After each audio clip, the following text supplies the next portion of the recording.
आप सबको जय मसीह की। आज का वचन पहला थिस्सलुनीकियों अध्याय 4। इसलिए हे भाइयों, हम तुमसे विनती करते हैं और तुम्हें प्रभु यीशु में समझाते हैं कि जैसे तुमने हमसे योग्य चाल चलना और परमेश्वर को प्रसन्न करना सीखा है और जैसा तुम चलते भी हो वैसे ही और भी बढ़ते जाओ, क्योंकि तुम जानते हो कि हमने प्रभु यीशु की ओर से तुम्हें कौन कौन सी आज्ञा पहुंचाई। क्योंकि परमेश्वर की इच्छा यह है कि तुम पवित्र बनो, अर्थात व्यभिचार से बचे रहो और तुम में से हर एक पवित्रता और आदर के साथ अपनी पत्नी को प्राप्त करना जाने। और यह काम अभिलाषा से नहीं और न उन जातियों के समान जो परमेश्वर को नहीं जानती, कि इस बात में कोई अपने भाई को न ठगे और न उस पर दांव चलाए, क्योंकि प्रभु इन सब बातों का पलटा लेने वाला है, जैसा कि हमने पहले ही तुमसे कहा और चिताया भी था। क्योंकि परमेश्वर ने हमें अशुद्ध होने के लिए नहीं परंतु पवित्र होने के लिए बुलाया है। इस कारण जो इसे तुच्छ जानता है वह मनुष्य को नहीं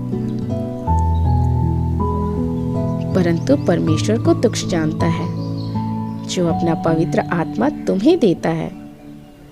किंतु भाईचारे की प्रीति के विषय में यह आवश्यक नहीं है कि मैं तुम्हारे पास कुछ लिखूं, क्योंकि आपस में प्रेम रखना तुमने आप ही परमेश्वर से सीखा है और सारी मकिदुनिया के सब भाइयों के साथ ऐसा करते भी हो।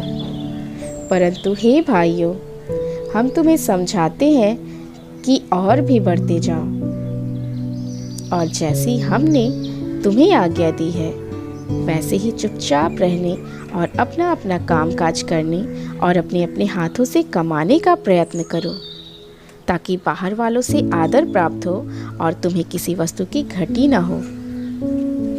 हे भाइयों, हम नहीं चाहते कि तुम उनके विषय में जो सोते हैं अज्ञानी रहो।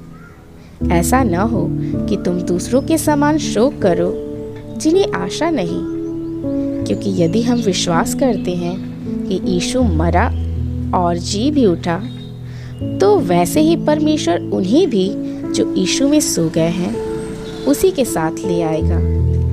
क्योंकि हम प्रभु के वचन के अनुसार तुमसे ये कहते हैं कि हम जो जीवित हैं और प्रभु के आने तक बचे रहेंगे सोए हुओं से कभी आगे न बढ़ेंगे।